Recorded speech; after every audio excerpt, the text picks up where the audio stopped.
Bonjour à toutes et tous, merci de nous rejoindre pour ce webinaire diffusé en direct sur le site de la Gazette des Communes. Nous allons parler aujourd'hui d'un sujet d'actualité, le tri des biodéchets quand la Poste vous aide à composter.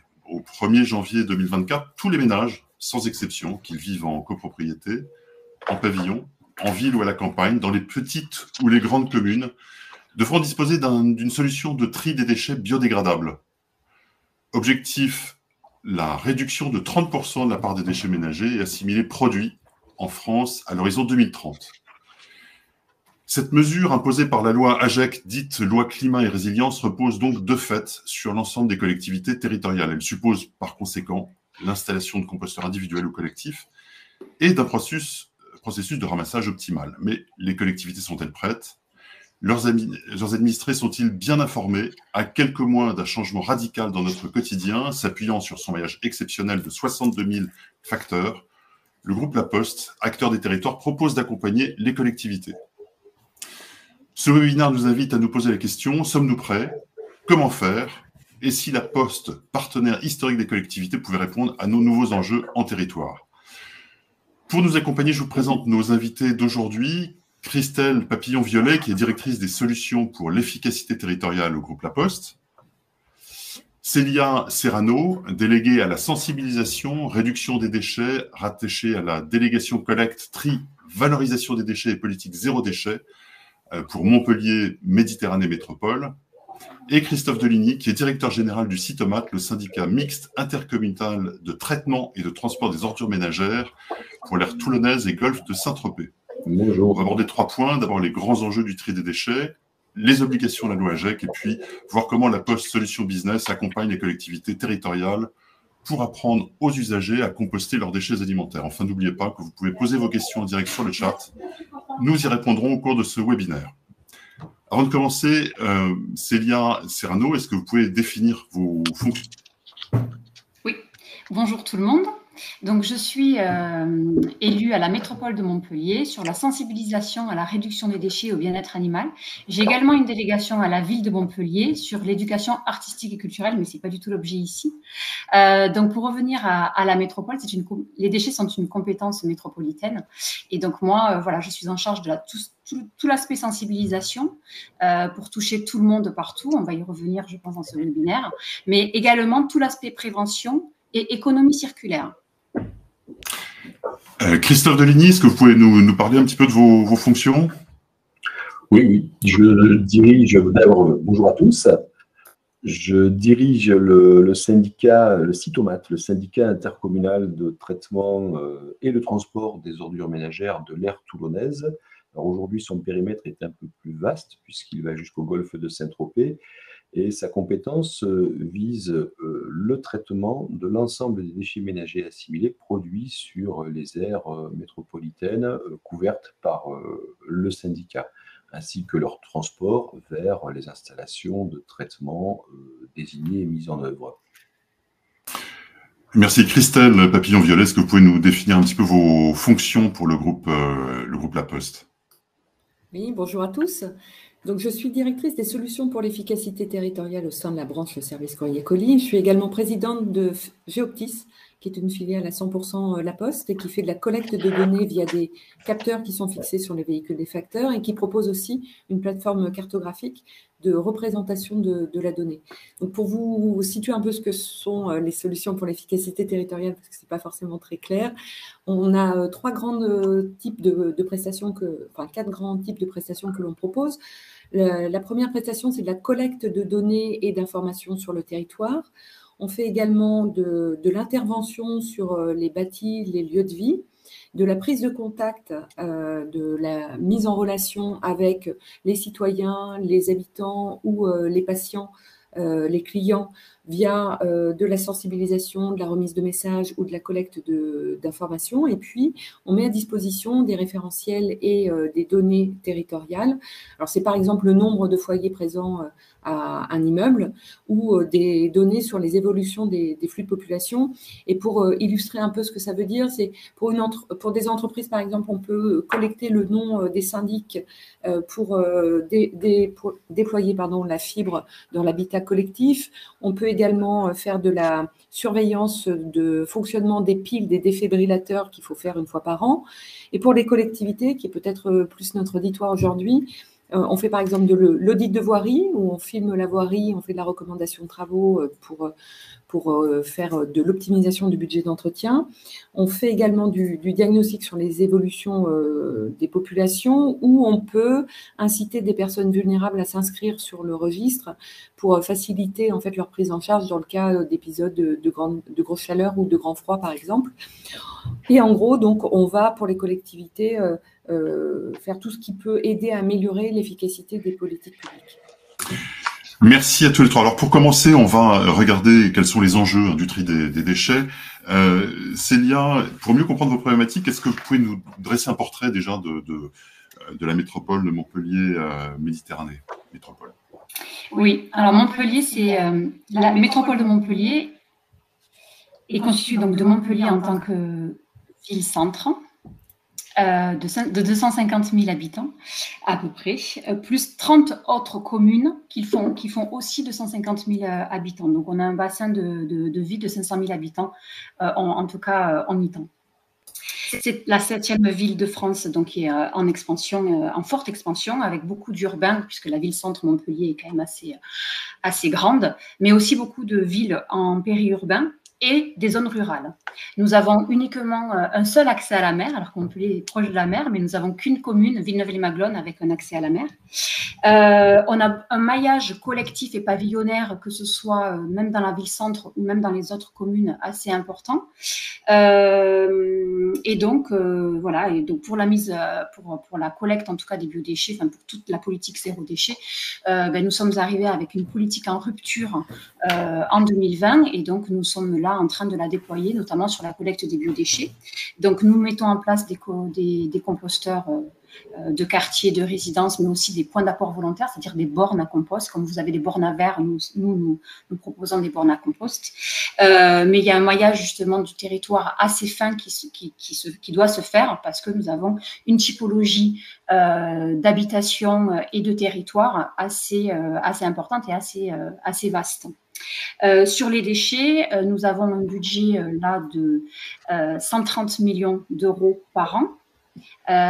C'est assez conséquent et ça augmente. Et il y a en augmentation sans cesse. Nous avons 130 000 tonnes d'OMR. L'OMR, c'est la poubelle grise. Voilà, donc parce qu'on aime beaucoup les cycles dans la politique de déchets. Mais en tout cas, voilà, la poubelle grise, c'est 130 000 tonnes qui arrivent par an dans notre usine améthyste, et nous produisons 30 000 tonnes de compost, voilà, que nous traitons. Et en biodéchets, juste pour terminer, en biodéchets, puisque c'est l'objet du webinaire, en biodéchets, nous collectons à ce jour 2,8 kg par an par habitant, et c'est extrêmement peu. Et c'est pour ça qu'on a fait appel à la Poste, parce que nous avons une stratégie de collecte des biodéchets, nous y reviendrons. Alors justement, à ce propos, Christelle, pourquoi est-ce que la Poste accompagne les collectivités territoriales? Pour quelles raisons et de quelle manière? La Poste, c'est une entreprise de proximité humaine. Alors, ça se traduit par nos 62 000 facteurs qui sont présents 6 jours sur 7 en tout point du territoire. Ça se traduit aussi par nos véhicules qui sillonnent le territoire tous les jours. On fait presque 2 millions de kilomètres tous les jours. Donc, nos facteurs sont vraiment des acteurs de proximité. Notre force, c'est pour accompagner les collectivités, ce maillage du territoire. C'est aussi le fait qu'on soit là 6 jours sur 7. C'est le lien de confiance, et ça, c'est extrêmement important. Aujourd'hui, le facteur, c'est le deuxième personnage préféré des Français. Donc, il y a un vrai lien à la fois de confiance, mais aussi de connaissance entre le facteur et les personnes qui habitent sur cette tournée. Et c'est la raison pour laquelle on propose des solutions pour les collectivités qui les aident à mieux comprendre leur territoire, l'évolution du territoire, à poser un diagnostic et à mettre en place des actions. Et en gros, en fait, on est vraiment un partenaire historique des collectivités de par notre implantation dans toutes les collectivités. Et c'est la raison pour laquelle on les connaît bien et on peut bien les accompagner. Merci. Christophe, vous êtes donc directeur général du Cytomat. Est-ce que vous pouvez nous expliquer en quoi consistent ces missions, en quelques mots, et décrire le territoire? Oui. Donc le Cytomate, c'est donc un syndicat fermé, le syndicat mixte fermé, qui comprend 5 adhérents, qui sont des intercommunalités, enfin, des EPCI. Donc 5 EPCI, la métropole Toulon-Provence-Méditerranée, la communauté d'agglomération Sud-Sainte-Baume, à l'ouest du département du Var, et 3 communautés de communes, Val du Gapot, Porte des Morts et Golfe de Saint-Tropez, qui vont donc jusqu'à la frontière est du Var, si l'on accepte Fréjus et Saint-Raphaël. Ça fait 640 000 habitants. On a aujourd'hui donc la responsabilité de traiter tous les déchets ménagers assimilés. Donc, on a historiquement, et c'est ce qui a fondé le syndicat, une usine de valorisation énergétique qui traite 285 000 tonnes d'ordures ménagères résiduelles à l'année. On est en train de finaliser la signature d'un marché global de performance pour la conception et la réalisation d'un centre de tri des déchets recyclables secs. Aujourd'hui, donc, l'aire toulonnaise n'a pas son centre de tri et c'était quelque chose qui faisait défaut. Donc, les travaux démarreront l'année prochaine. Et on a également donc en projet la construction de plateformes de traitement de biodéchets en écho effectivement à la réglementation qui arrive. On est une petite équipe, il y a 10 personnes en fait au syndicat, dont moi-même. En fait, on procède principalement par contrat de service, délégation de services publics, marché global de performance.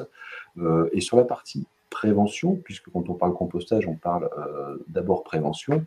En fait, historiquement, le syndicat s'est vu confier l'achat et la mise à disposition dans les déchetteries de composteurs que nos adhérents mettent à disposition de leurs usagers. Donc ça a démarré en 2004 et à ce jour, on en a distribué à peu près 43 000 en déchetterie, enfin en 20 ans.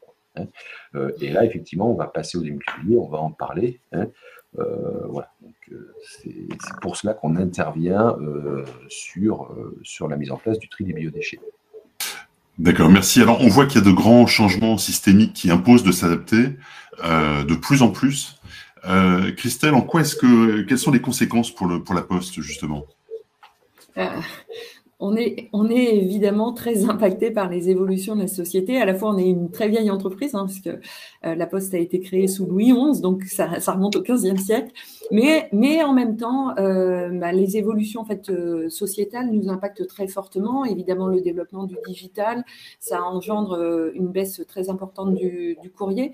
Juste pour vous donner un ordre d'idée, en 15 ans, depuis 2008, on est passé de 18 milliards de courriers qu'on distribuait chaque année à 6 milliards. Donc, les flux ont été divisés par 3.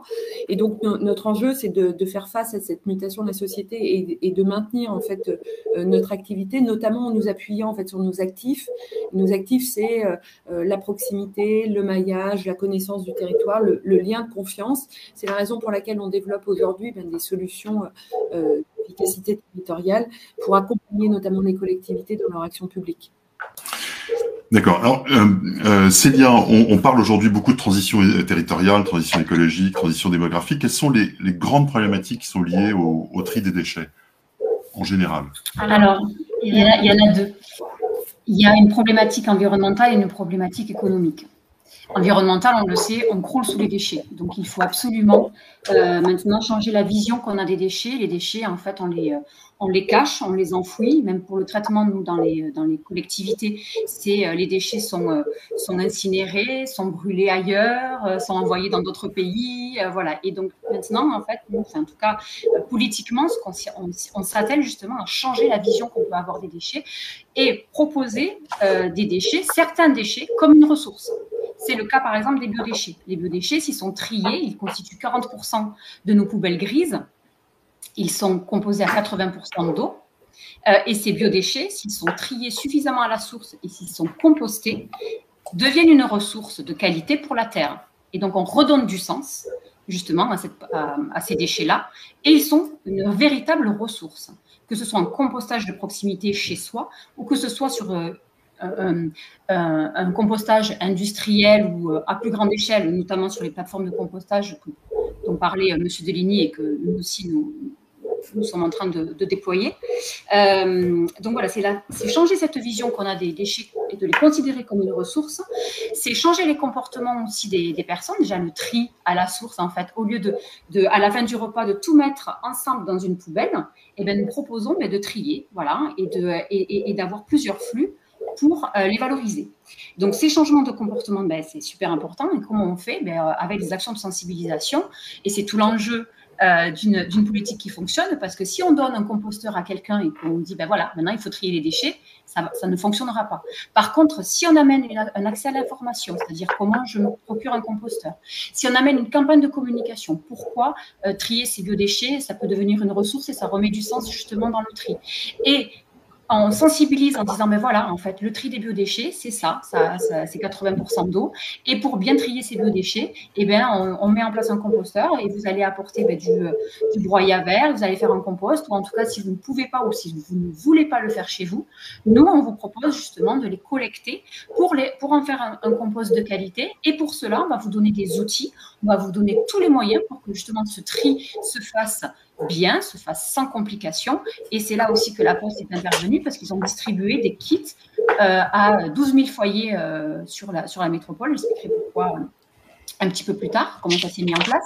Mais en tout cas, on a distribué des kits, et justement, cette relation de confiance dont parlait Christelle avec le facteur, et ça a permis qu'on ouvre la porte au facteur, qu'on puisse accueillir le bioseau ajouré avec les sacs Kraft pour mettre les biodéchets à l'intérieur et pour pouvoir les collecter ensuite, et avec une explication. Les facteurs ont été formés et ils ont pu délivrer une information précise et simple à l'usager en disant, voilà, votre commune, avec la métropole, nous mettons en place un tri des biodéchets, et voilà l'outil, voilà comment on s'en sert, et voilà, après, vous allez pouvoir déposer votre collecte de biodéchets. Donc, ces changements de comportement, c'est super important. Le coût de traitement, après, je parlais d'une problématique économique, parce que, voilà, on a un budget de 130 millions d'euros, et le tri à la source des biodéchets va pouvoir faire baisser drastiquement ce prix-là, parce qu'on peut, là, on trie, on collecte en ce moment 2,8 kilos par an par habitant de biodéchets. L'Italie, Milan, Parme en sont à 100 kilos par an par habitant. Le gap est énorme, et qu'est-ce qu'on a de moins que les Italiens? Rien. On peut dire aussi, on est latin aussi comme eux, et on peut tout à fait trier nos biodéchets, et les présupposés, les préjugés qui sont assez tenaces sur une politique des déchets, on peut aussi exploser tout ça et proposer tous les moyens, tous les outils, une collecte adaptée, voilà, pour que les gens, en tout cas, changent leur comportement et remettent du sens à tout ça. Alors, Christophe, est-ce que vous confirmez, vous aussi, ce besoin de transformation pour les collectivités? C'est quelque chose qui, chez vous, dans votre collectivité, est importante aussi? Oui, je pense qu'effectivement, ce qu'on observe depuis plusieurs décennies maintenant, c'est qu'on a de toute façon une inflation des coûts de traitement qui est inéluctable.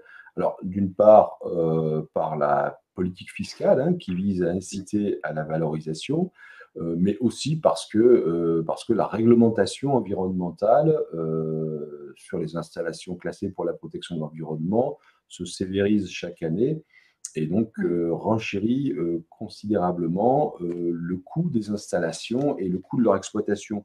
Donc, de manière très symptomatique, moi, quand j'ai commencé à travailler dans le déchet il y a une vingtaine d'années, on payait 13 € pour mettre une tonne en décharge.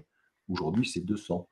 Voilà, ça vous donne un peu. Et c'est de la mise en décharge. Je veux dire, on est sur, on n'est pas sur quelque chose de technologique. On est sur de l'élimination, on va dire, un peu brutale, des déchets.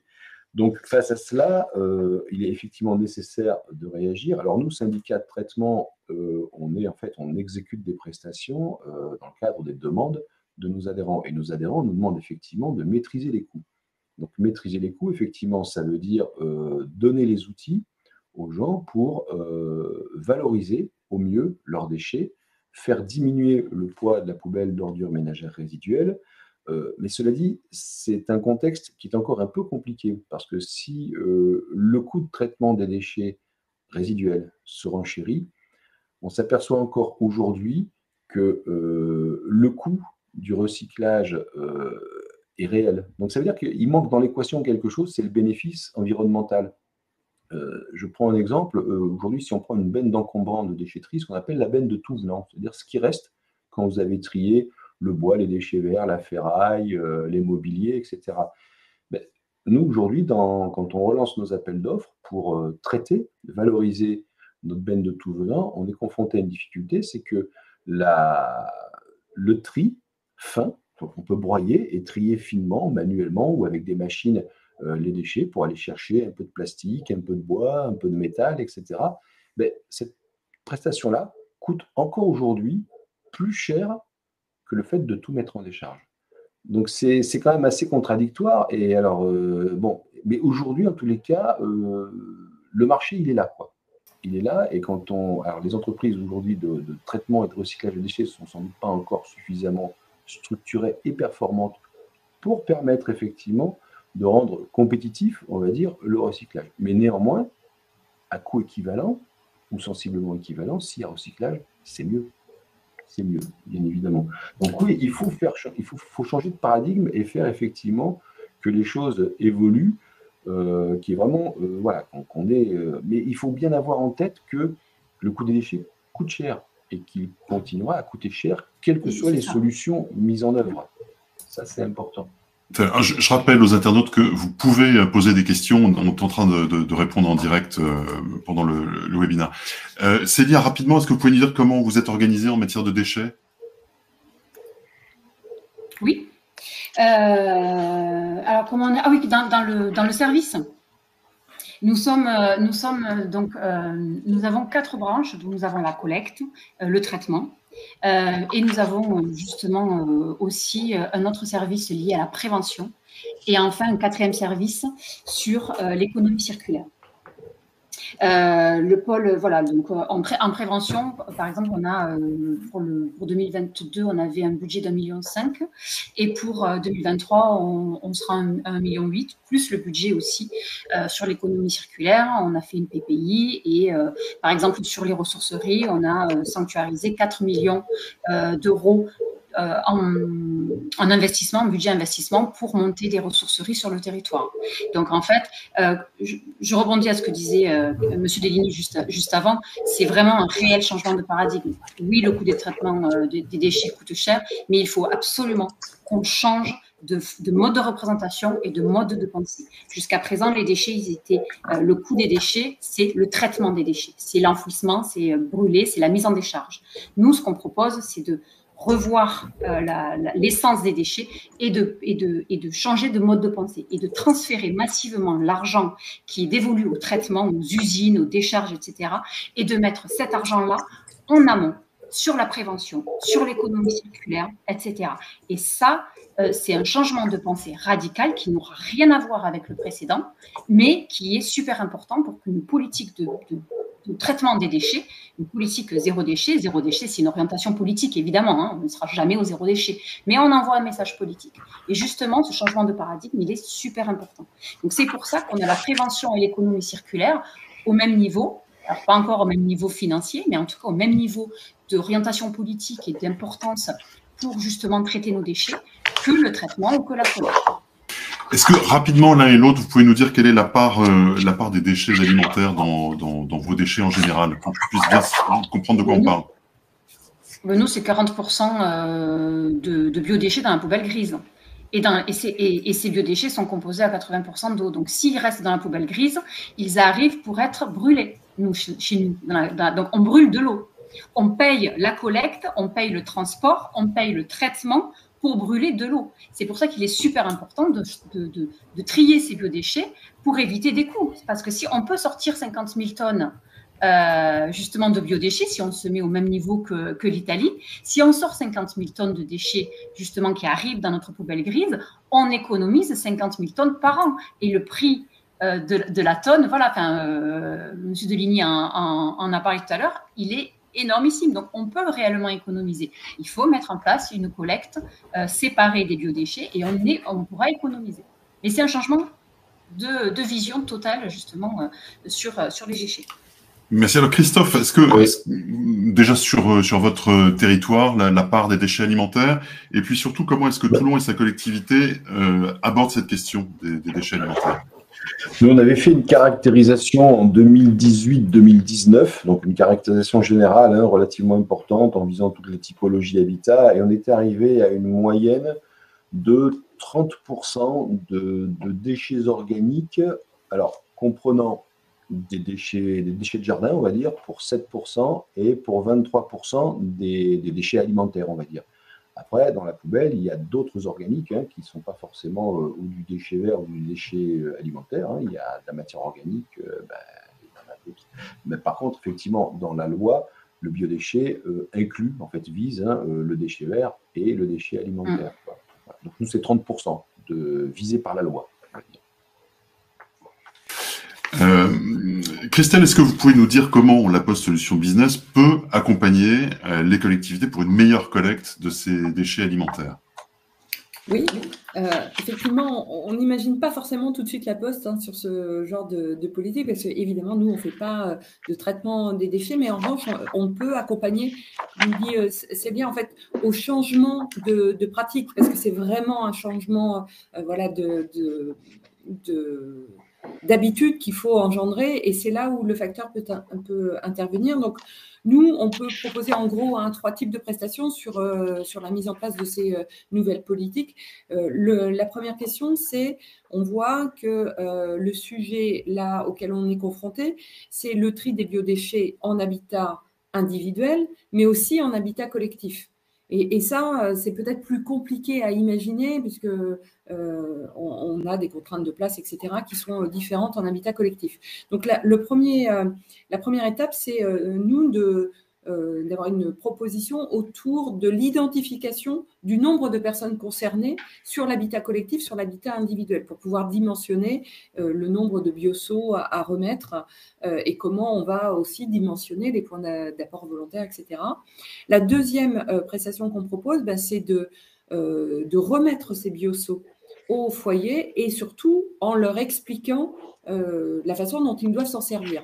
Donc là, je réponds à une des questions qui est dans le chat, mais on va répondre à ces questions en formant nos facteurs. Alors, on le fait soit dans le cadre de Montpellier en travaillant avec la collectivité sur le message à délivrer, sur l'explication du dispositif dans sa globalité. C'est qu'est-ce qu'on fait ensuite des bioseaux, qu'est-ce qu'on fait du compost, qu'est-ce que l'agglo va faire aussi du compost derrière, soit dans le cadre du Citomate.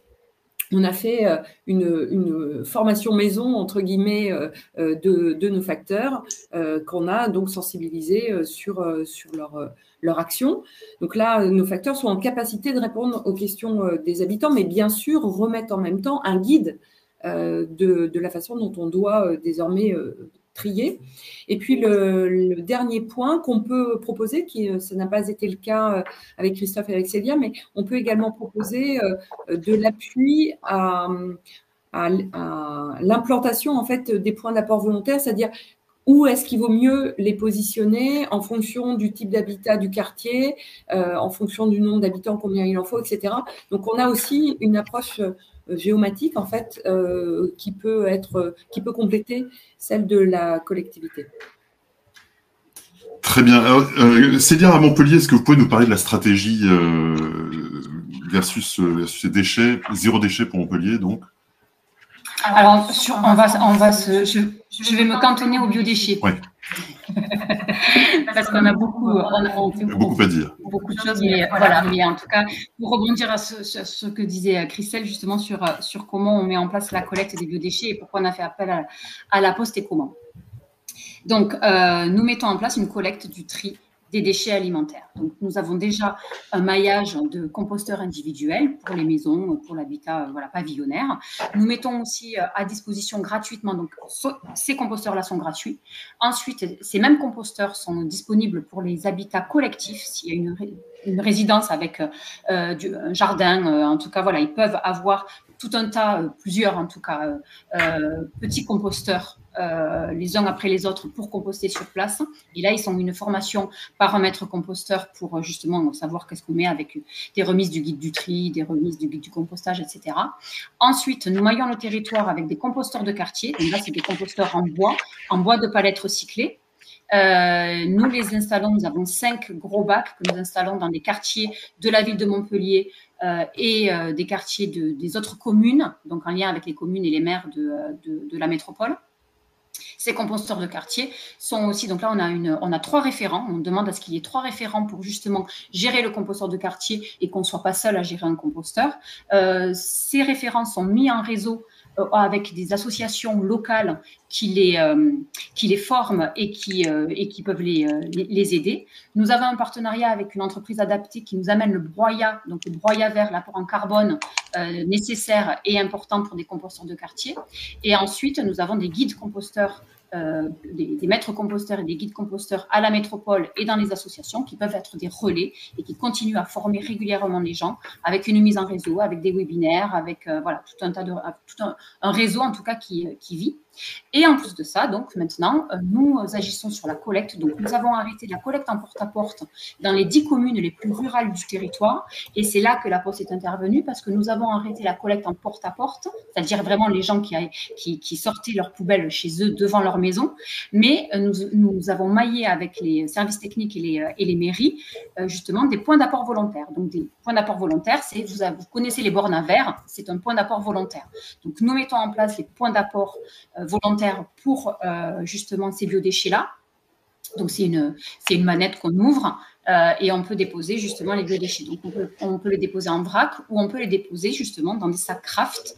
Donc, nous avons distribué, grâce à la Poste, avec une remise en main propre de 50%, ce qui est quand même assez énorme justement, des bioseaux ajourés. Alors, un bioseau, il est ajouré sur les côtés, au-dessus et au-dessous. Et nous avons distribué des sacs Kraft, un lot de 36 sacs Kraft à chaque personne pour qu'ils puissent mettre leurs biodéchets à l'intérieur de ce sac Kraft qui se met à l'intérieur de ce bioseau ajouré. Le fait qu'il soit ajouré sèche les déchets. Donc, il n'y a pas de nuisance, il n'y a pas d'odeur, il n'y a pas de petits moucherons parce que justement, le déchet est asséché grâce à ce bioseau ajouré et au sac Kraft. J'insiste sur le Kraft et pas le plastique. Et ensuite, quand ce sac est rempli, nous avons maillé justement les communes pour avoir entre 100 mètres justement des bornes à compost tous les 100 mètres, voire 120 mètres de déplacement pour les personnes pour aller jeter leurs biodéchets directement. Et donc, la Poste a distribué ces bioseaux avec ces sacs en Kraft, justement, auprès des personnes. Et donc là, j'ai parlé de 50% de remise en main propre. Quand la boîte aux lettres pouvait l'accueillir, le bioseau justement rentrait dans la boîte aux lettres. Il a été calculé ainsi avec les sacs Kraft et une information comme quoi il y avait justement un point d'apport volontaire pour jeter les biodéchets. Et ensuite, si la boîte aux lettres ne le permettait pas, il y avait une lettre pour aller récupérer son bioseau en mairie. Et en plus de ça, parce que la sensibilisation est super importante, oui, le facteur est formé pour juste dire, il n'est pas formé au compostage, il est formé à l'information qu'on souhaite délivrer pour que justement les personnes puissent aller chercher l'information et sachent où trouver l'information pour après aller plus loin et trier ces biodéchets.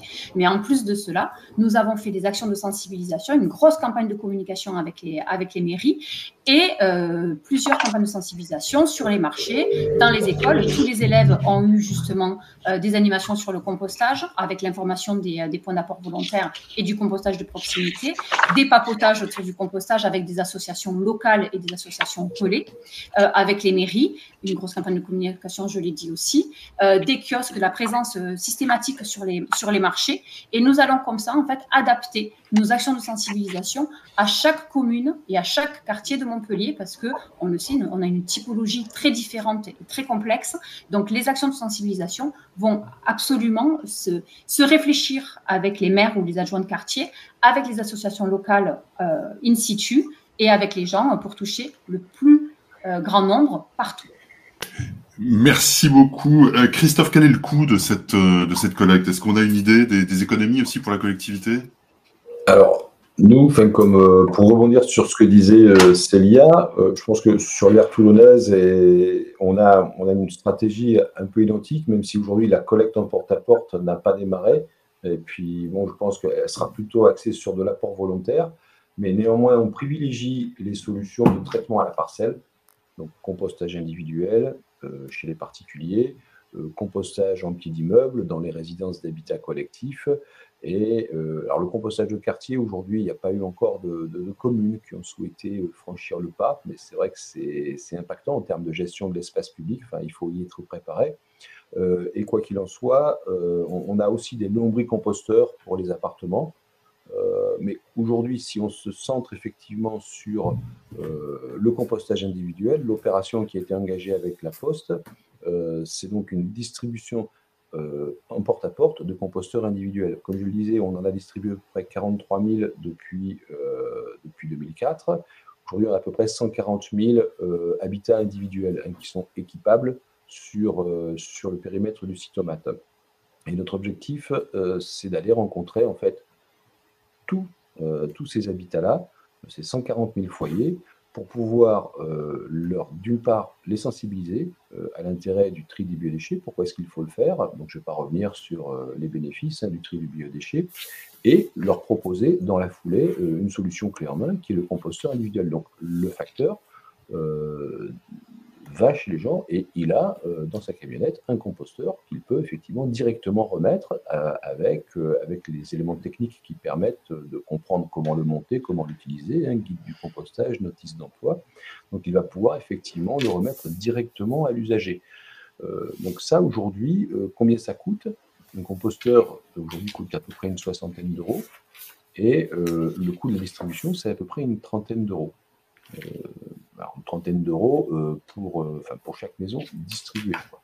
Donc, alors ce qu'il faut avoir en tête, nous en tous les cas, c'est le résultat de l'expérience qu'on a acquise depuis maintenant à peu près un an sur ce type de démarche, sur 100 maisons visitées, on va en avoir 60 qui vont ouvrir, c'est-à-dire que les gens seront là, ils vont ouvrir, et sur les 60, en moyenne, on a un foyer sur deux qui accepte le composteur. Voilà, ce qui nous fait un objectif à 40 000 à peu près, 40 000 composteurs à distribuer d'ici à l'été prochain. Et ça, c'est vraiment très constant hein, d'une commune à l'autre. C'est même assez surprenant comme données, mais c'est très constant. Alors, qui sont les gens qui n'acceptent pas le composteur? Ce sont des gens qui sont déjà équipés, ou des gens effectivement que ce travail-là rebute, qui n'ont pas envie de composter. Aujourd'hui, on n'a pas encore franchi le pas de dire à ces gens-là, on se proposera une autre solution. Pour le moment, voilà, on équipe d'abord l'habitat individuel, on verra s'il est nécessaire ou pas en fonction du nombre de refus d'équipement, d'aller mailler, y compris l'habitat pavillonnaire en solution d'apport volontaire. Alors, j'ai deux questions d'internautes de la même personne. Quel est le traitement des biodéchets à l'issue des collectes et avez-vous des problèmes de rats lors de la collecte? Christophe, est-ce que vous pouvez répondre rapidement? Parce que je pense que c'est quelque chose qui doit, et c'est bien d'ailleurs, rapidement, parce qu'on a encore beaucoup de choses à dire. Ouais, moi, aujourd'hui, je n'ai pas de collecte, en fait. Hein, comme je le disais, là, pour le moment, on est step by step. On équipe l'habitat individuel, on met des composteurs partagés dans l'habitat collectif quand on a effectivement des candidats, hein, des volontaires. Mais aujourd'hui, on est sur une trentaine de dispositifs. Et aujourd'hui, les quelques collectes qui sont faites, elles sont faites dans le golfe de Saint-Tropez auprès de la restauration. Donc là, c'est les gros producteurs qui sont visés. Et là, non, aujourd'hui, il n'y a pas de rats constatés sur ces collectes, mais c'est 600 tonnes par an, quoi, aujourd'hui. Hein, c'est pas grand-chose.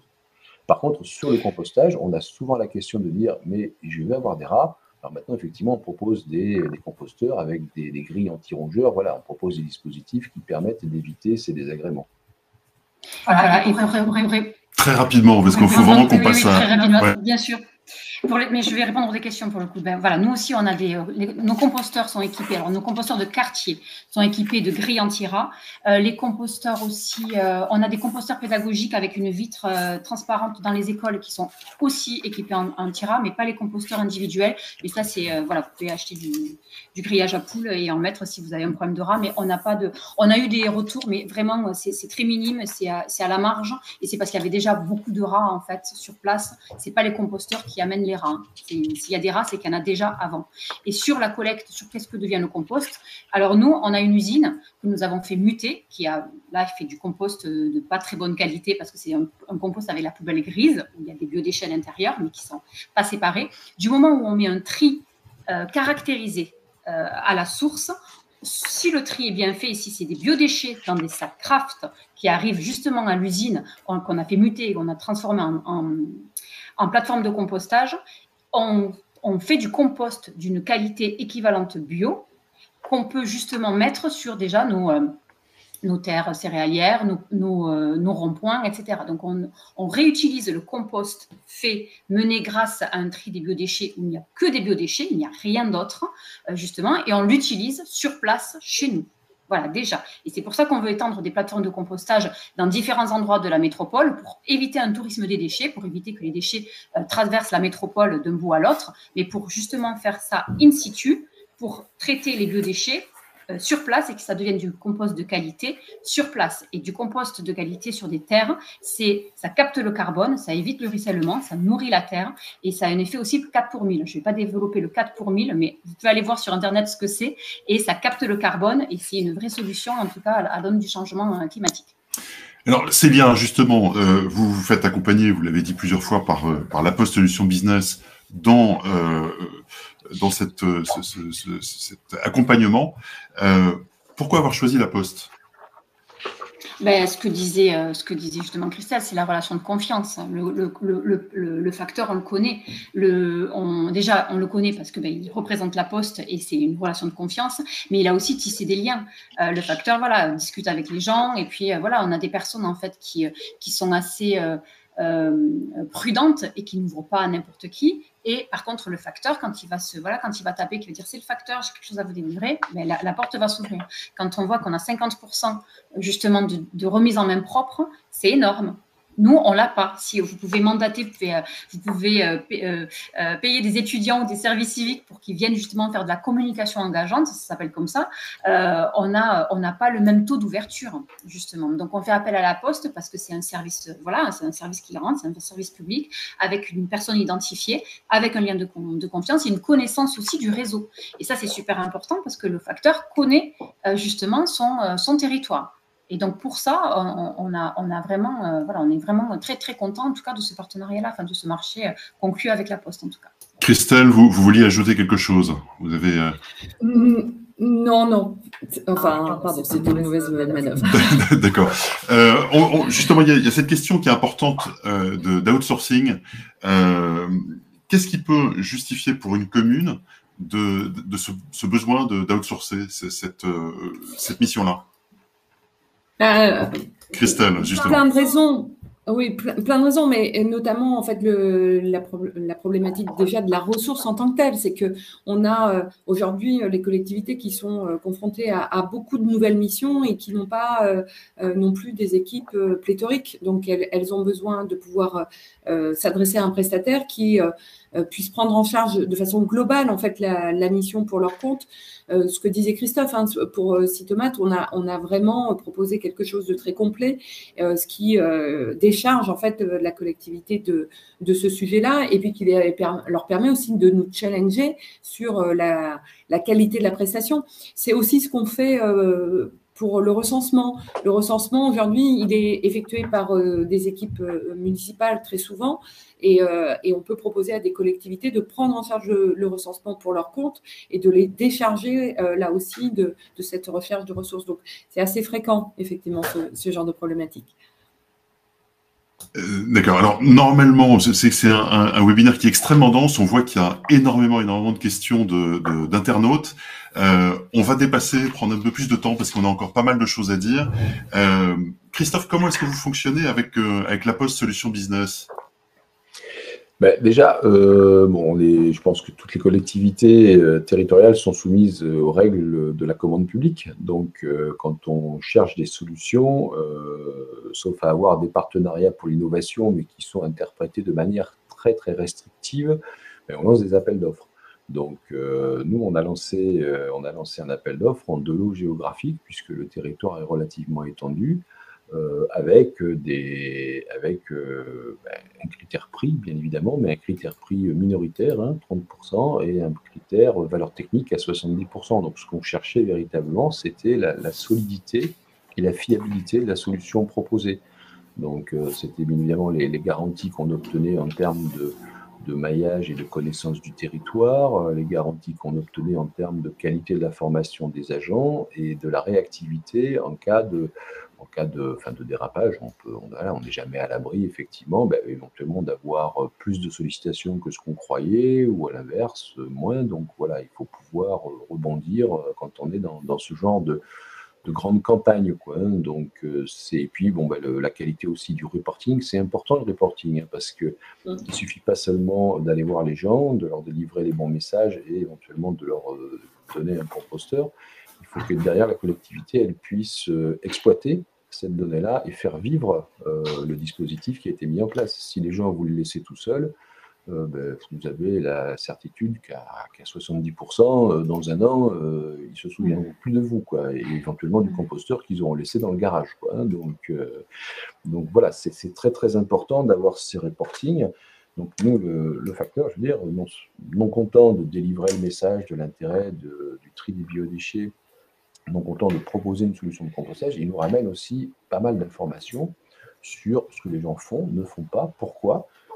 Voilà, donc en fait, on a une enquête simultanée, quoi, si vous voulez, et ça, c'est très, très précieux en termes de gestion par la suite, quoi, de ce qu'on va pouvoir faire pour améliorer les performances.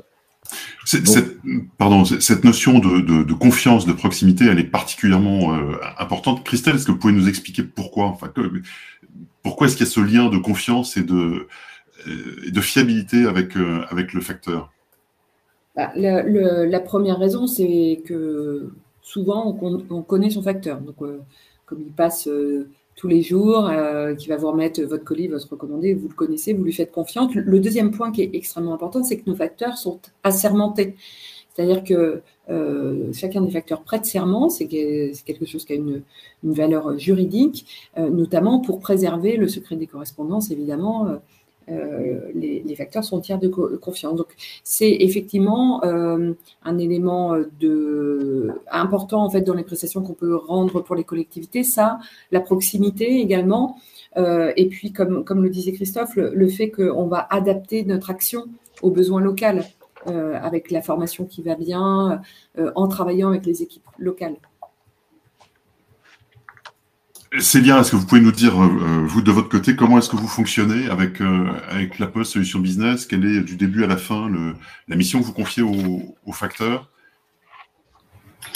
Oui, c'est pas plus que ce que j'ai dit tout à l'heure, mais en fait, on a passé un marché. Donc oui, c'est un coup. Alors, j'ai vu sur le chat. Pardon, il y a de l'écho. Merci.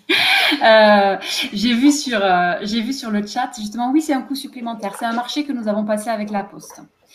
Donc, nous avons des kits à distribuer. Nous, de toute façon, on n'a pas les ressources en interne pour aller distribuer ces kits-là. Donc, ces kits, c'était le bio-seau ajouré avec le lot de 36 sacs Kraft. Donc, on n'a pas les ressources en interne. Donc, de toute façon, il aurait fallu, voilà, on a choisi de passer un marché avec La Poste parce qu'il y avait ce lien de confiance-là. Et on se disait, voilà, et La Poste proposait en tout cas cette solution. Elle nous a paru vraiment la plus pertinente, en tout cas, pour justement aller distribuer parce qu'on voulait absolument, et ça c'était une volonté politique, de taper à la porte des gens et de pas juste envoyer le bio-seau dans le jardin ou dans la boîte aux lettres en disant, de toute façon, on fera de la sensibilisation sur les réseaux sociaux. Ça ne fonctionne pas comme ça. Les réseaux sociaux, c'est un moyen de communication comme un autre. Mais nous, ce qu'on voulait, c'est vraiment avoir l'interaction avec la personne pour lui dire, voilà, nous changeons la collecte des biodéchets. Nous remettons en place une collecte des biodéchets parce que je vous le rappelle, on est à 2,8 kg par an par habitant, c'est ridicule. Donc, nous remettons en place en fait une collecte de biodéchets. Nous souhaitons collecter vos biodéchets de toute façon, voilà, grâce à un point d'apport volontaire mis en place dans votre commune et pas loin de chez vous. Donc, expliquer tout ça, c'était en corrélation avec toutes les actions de sensibilisation qu'on proposait à côté. Mais voilà, il fallait de toute façon les distribuer. On voulait que les gens le récupèrent physiquement avec un message que nous avons construit justement et que le facteur a livré. Donc oui, c'est un coût supplémentaire, mais il faut pas, enfin moi en tout cas, on choisit nous de ne pas réfléchir justement sur des coûts supplémentaires. Oui, nous investissons en amont, parce que jusqu'à présent, la gestion des déchets, c'est réfléchir justement au traitement des déchets, c'est-à-dire tout ce qui est aval, tout ce qui arrive après. Nous, c'est pour ça, ce changement de paradigme est super important parce que nous proposons de transférer l'argent du traitement sur de la prévention, de transférer l'argent justement de la mise en décharge, de l'incinération, de l'enfouissement sur des mesures de tri à la source. Et oui, c'est des coûts supplémentaires, mais c'est de l'investissement. Si vous investissez justement sur ces marchés-là, sur ce genre de propositions-là, vous économisez sur la fin de la chaîne, à la fin de la chaîne. Vous pouvez vraiment faire des économies substantielles, importantes. Donc oui, c'est des coûts, mais vous y gagnerez plus tard. Christelle, on parle de millions d'euros. Hein. Christelle, est-ce que ce marché est suffisamment connu par les collectivités ? Alors, j'espère que grâce à ce webinaire, il le sera davantage. Et en tout cas, merci Célia de votre recommandation en fait sur le sujet. Non, aujourd'hui, on n'est pas assez connu. Évidemment, il y a encore beaucoup de communes qui ne se sont pas saisies aussi de cette obligation. Hein. On voit que pour beaucoup, elles attendent le passage au 1er janvier 2024 et elles sont assez attentistes sur le sujet. On a signé avec quelques communes pour les accompagner, hein, effectivement via des appels d'offres, puisqu'on est sur des prestations qui sont de montant assez conséquent. Donc, il faut faire un appel d'offres. Mais effectivement, aujourd'hui, on est tout au début, je pense. Oui, pardon, Christophe. Peut-être simplement pour compléter le propos, et notamment sur la question des coûts, c'est vrai que ce sont des opérations relativement coûteuses. Hein, aller rencontrer les gens en porte-à-porte, ça a un coût, c'est du temps. Nous, le facteur en moyenne passe 10 minutes avec les personnes qui ouvrent la porte. Donc voilà, c'est vraiment du temps. Mais est-ce qu'il faut, enfin, il y a peut-être aussi un effet d'opportunité. Il y a le fonds vert qui existe depuis un an. Et à bon entendeur, nous, on a déposé un dossier et les coûts à notre échelle sont relativement conséquents, puisque 90 € sur 40 000 composteurs, ça fait 3,6 millions. Ça fait bien longtemps que l'ADEME et l'État ne financent plus l'acquisition de composteurs individuels. Par contre, ils nous ont financé au taux maximum à 80% toute la partie distribution, c'est-à-dire 80% des 30 € de distribution.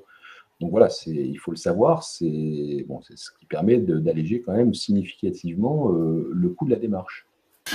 Christelle, j'ai deux questions maintenant, parce qu'il va falloir qu'on conclue, mais j'ai deux questions très importantes. D'abord, quel est l'accueil des facteurs? Parce qu'ils sont formés, on en a parlé, mais quel est leur accueil? Et puis, est-ce que vous pouvez nous parler aussi un petit peu des autres prestations que fournit la Poste Solutions Business? Parce que c'est vrai qu'on ne connaît pas forcément la possibilité pour les collectivités de faire appel aux services des facteurs. Alors, l'accueil des facteurs, il est très bon. Ça rentre vraiment dans leur mission de service public. En fait, sensibiliser la population à la mise en place de ce tri, c'est quelque chose auquel ils sont particulièrement sensibles. Et les administrés aussi sont très, très contents en fait, de la démarche et apprécient cette démarche de proximité qui leur permet aussi de disposer directement à domicile des éléments nécessaires. Sur les autres prestations que l'on propose, eh bien, tout ce qui relève comme ça des éléments, des changements d'habitude, de la sensibilisation des populations, je pense par exemple au plan eau qui a été annoncé par le président. Ce plan eau, il va aussi nécessiter des changements d'habitude. Il va nécessiter de la communication, de la sensibilisation auprès des foyers, peut-être pour les alerter si leur consommation est plus élevée que celle de la moyenne d'un foyer de même composition, et aussi pour leur demander en fait de mettre en place des gestes d'économie ou des équipements particuliers. Je pense à des mousseurs, par exemple, sur des robinets qui peuvent être des aimants qui permettent de diminuer le débit. Donc ça, c'est de l'accompagnement, de la sensibilisation qu'on peut faire sur beaucoup d'autres politiques publiques. Et puis, je vous ai parlé du recensement. Donc, effectivement, la Poste, désormais, peut opérer le recensement pour le compte des collectivités. Ça a un impact vraiment important puisque ça permet aux collectivités de bénéficier d'une dotation qui est le plus ajustée possible au nombre d'habitants.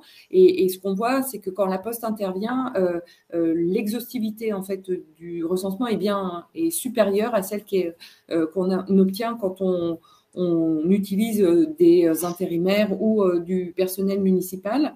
Et puis le dernier élément, deux autres points peut-être.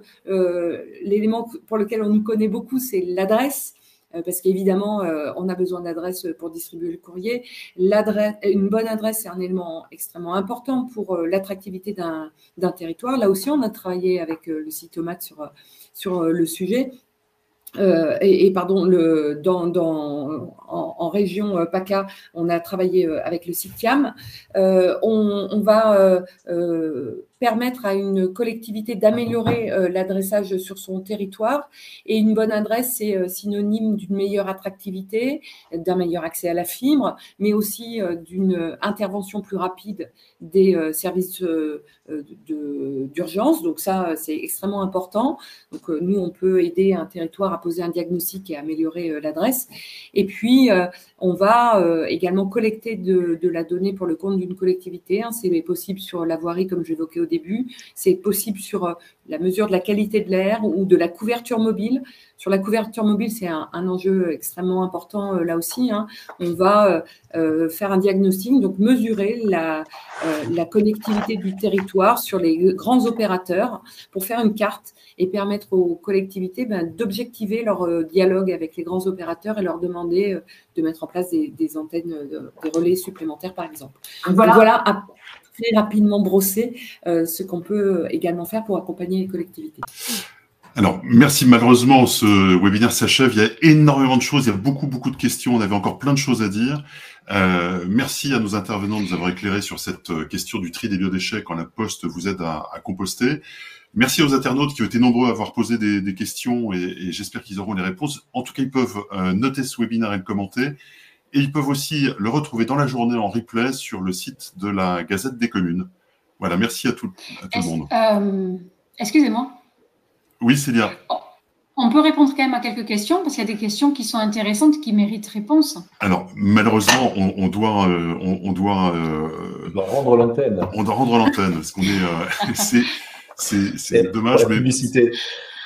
On est contraint par des contraintes techniques. Désolé aussi s'il y a eu des petits problèmes d'écho. Donc, j'espère que ça vous a pas perturbé dans l'écoute. Voilà. Mais merci en tout cas à tout le monde. Merci. Merci à tous. Au revoir. Au revoir.